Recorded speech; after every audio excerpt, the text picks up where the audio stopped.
Pendant plusieurs semaines, ils ont affronté l'horreur du procès, les révélations, les mensonges de Nordal Lelandais, l'assassin de la cadette de leur clan, Maëlys. Puis le soulagement, lorsque l'ancien militaire a été condamné à la prison à perpétuité.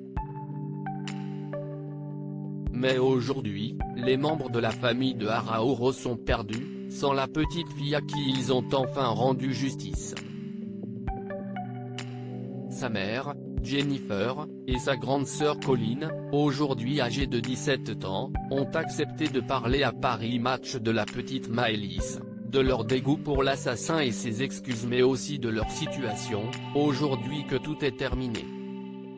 Pour la jeune fille, si est-il la fin d'une étape très difficile. J'ai le contre-coup de tout, maintenant. Plus de 4 ans d'instruction, le procès. Je me fais aider à mon tour, en ce moment. Avant le procès, j'étais très stressé, sans objectif. J'avais des idées noires, je voulais rejoindre ma sœur.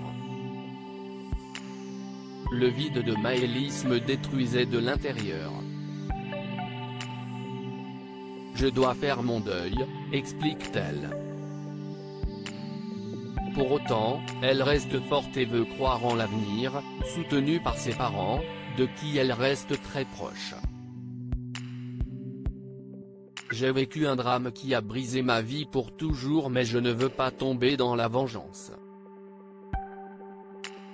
La haine n'est pas la solution. Je voulais que le verdict me permette de me projeter dans un avenir serein et sûr. Une maturité impressionnante pour une adolescente si jeune. Pas étonnant cependant de la part de Colleen, qui a longtemps été un pilier essentiel pour ses parents, Jennifer et Joachim, qui ont divorcé en 2019 après 2 fausses couches. Le couple, en plein deuil, avait d'ailleurs parfois du mal à sortir la tête hors de l'eau. J'allais les consoler, les booster. J'étais un peu leur maman, ils étaient comme mes enfants. C'était normal que je me fasse oublier, ils venaient de perdre leur fille, se souvient-elle, alors que sa maman s'excuse de ne pas avoir assez pensé à elle. Ils étaient inquiétants, tous les deux. J'avais peur qu'ils se suicident. Quand ils allaient voir leur avocat, à Lyon, je craignais qu'il leur arrive un truc sur la route. À la maison, papa ne réagissait pas comme maman.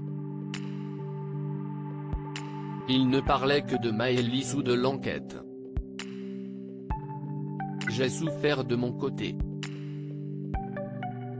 Après le procès et son témoignage courageux, dans lequel elle avait traité Nordal Lelandais de déchet, elle a fini par aller parler à sa petite sœur. Après le procès, on est allé, maman et moi, devant sa tombe à la Tour du Pin. J'ai dit à ma sœur qu'elle était mon héroïne, que lui, il était en prison et ne ferait plus jamais de mal à personne. Je lui ai appris à se défendre. Un jour je lui ai dit: si quelqu'un s'en prend à toi, tu griffes de toutes tes forces. Je pense que dans cette voiture, elle s'est défendue, qu'elle l'a griffé ou tapé, conclut-elle, dans un témoignage bouleversant.